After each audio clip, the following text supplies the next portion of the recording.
kulendi gore rineda kudya rinopisa muri yezimbabwe ukaona ndaa kudai soziva kuti panenge pakuda kubatwa benzi because hey zvinhu zviri kuitika ukoko zvoda kuti kana unge undoona uri pamwe pano kana uri kufamba imbomira cooler down tikuonesa izvi zviri kuitika panapo right.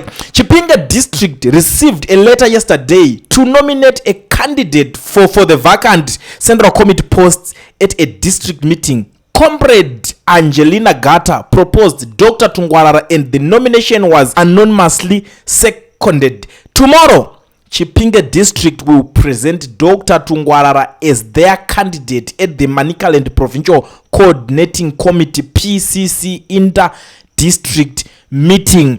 Vanhu vekuchipinge havasi kutomboteerera zvinhu zvaningirikini zvamunyaradzi machacha zvana kuda kwacho Tagwirei zvavari kuita zvezvo zvekuti zvakanzi that position yanga yakamirirwa kuti position iyoyo since panga pabva mukadzi yecentral committee iyoyi saka pari kufanira kunge pachipindawo futi munhu wechikadzi havana kuzviteerera ndochekutanga. Chechi2 zvikanzoni that position iyoyo inodawo futi munhu anenge ari wekuchipinge. Vanhu vekuchipinge vacho ndo vatota kuti hatina basa nazvo zvekuti munotiudza kuti uyu akamirira ndewekubhowera tikutomuda kunoko because what they know is this this guy vari kuti akakurira kuchipinge ndobva azoenda kubhowera saka vakutoshandisa futi that advantage ende vataura kuti isusu kuno kuside kwedu tinochuza zvatinenge tichida but muzano PF honestly amana kutaura chokwadi pari kunetsanwa zvisingaite vanhu vari kutanga kutoblema why vachiita izvozvo and the funny thing Tungwarara wacho ari kutoenda ikoko anga achitotaura achitozoni president Mnangagwa vamutuma kuti avape $25,000 in cash pa former constituencies ari muchipinge district imomo saka ukuona kuti kutowedzera kuroverera chipikiri nyaya yacho yange yatotaurwa kunzi iyi nikiriki nevanhu vakacelebrate vakati ngamirire tatonulifya zvakaitwa kuchipinge ndopamakaona ana mutsvangwa vakupindira vakati don't worry tiri kudzoka pari kungoningiri naye patiri kuita polite bureau totaura nyaya yacho toidiscasa toona kuti ichaitwa sei saka kuda kuti nyaya ikai kumaningirikini kwese kwainge achida kutongwa ukatopedza Tungwararo yakuda kunotongerwa mupolite bureau ndo kunonzi ana Tagwirei banjeko vanenge vasinyanyorera simba rakawanda. We know we understand kuti vanhu vazhinji vatengerwa dzimotikari na Tagwirei vapfumiswa vaita zvakawanda wanda. Tikuona even mafoot soldiers aTagwirei they are working extra time kuti aiwa mudhara Tagwirei zvaanenge ataura zvese tinongozviita.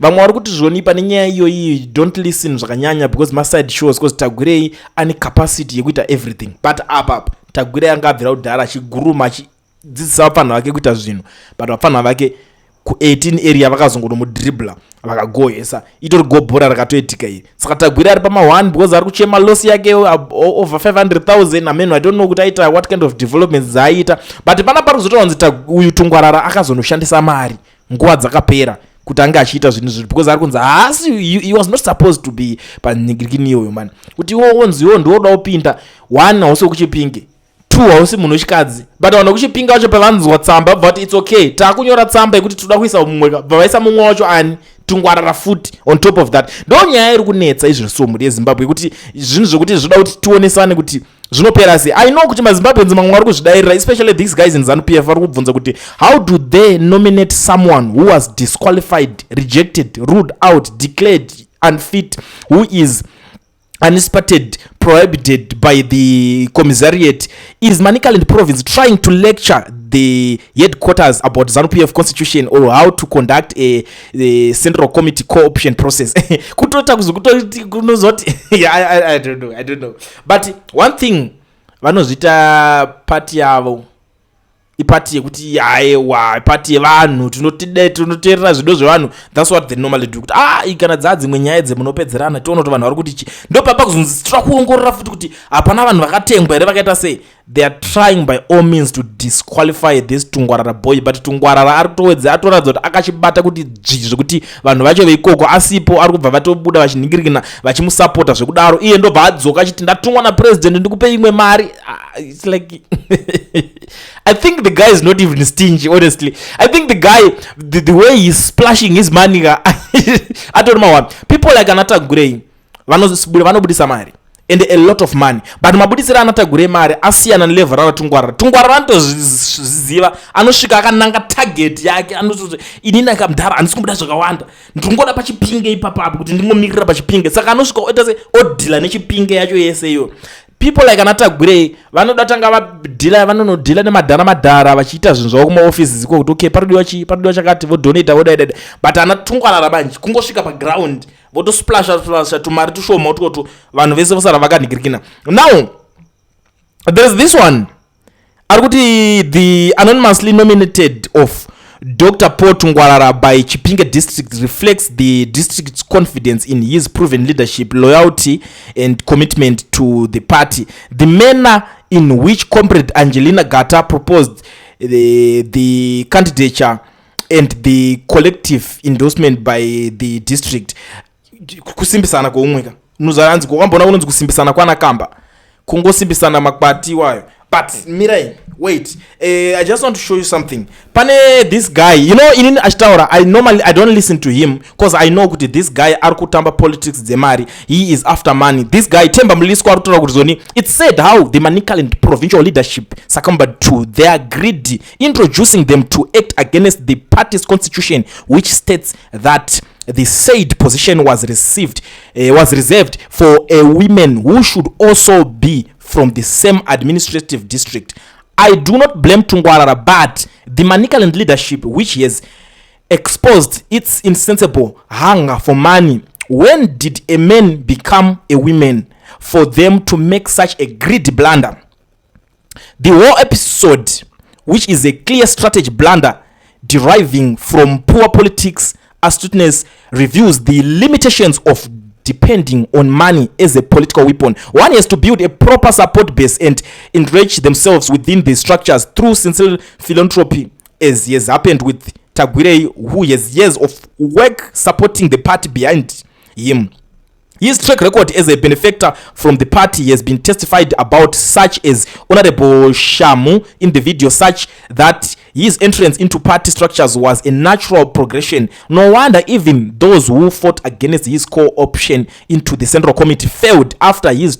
Tungwarara should realize that, as President Mnangagwa has said, ZANU-PF cannot put into one's pocket. There is a need for one to actually work and not seek shortcuts into power. As political consultant, I have assisted many successful individuals for years, and I can tell you today that one has to identify their area of expertise where the potential can be realized. This moneyed and misguided belief that one has to get party position is shallow. Like him or Chivayo has identified his area and doesn't seek a political position.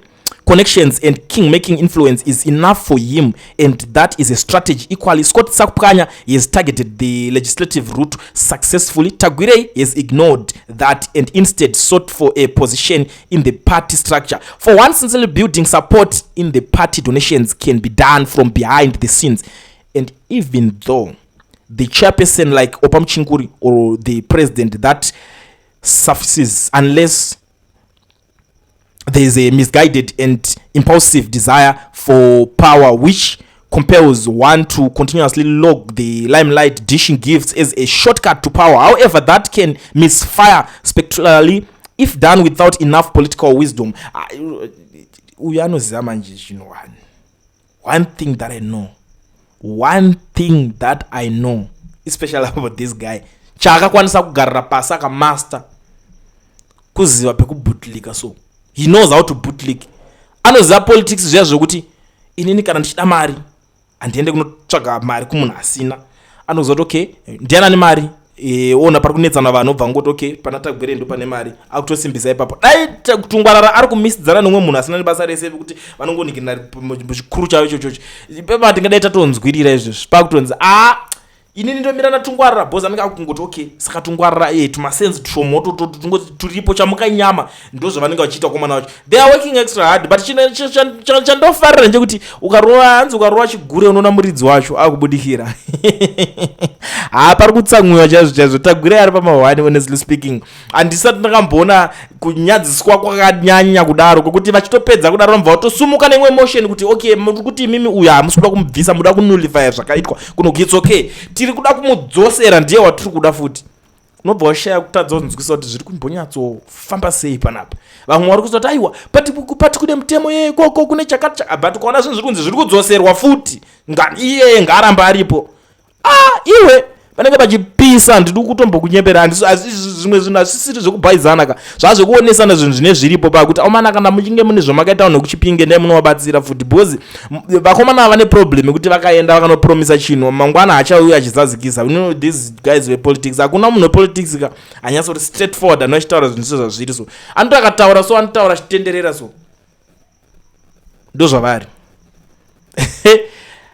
But regedzai timboona politics this time ka ujio rinopisa. Coolien TV team VAT asi vanhu vachishamsika.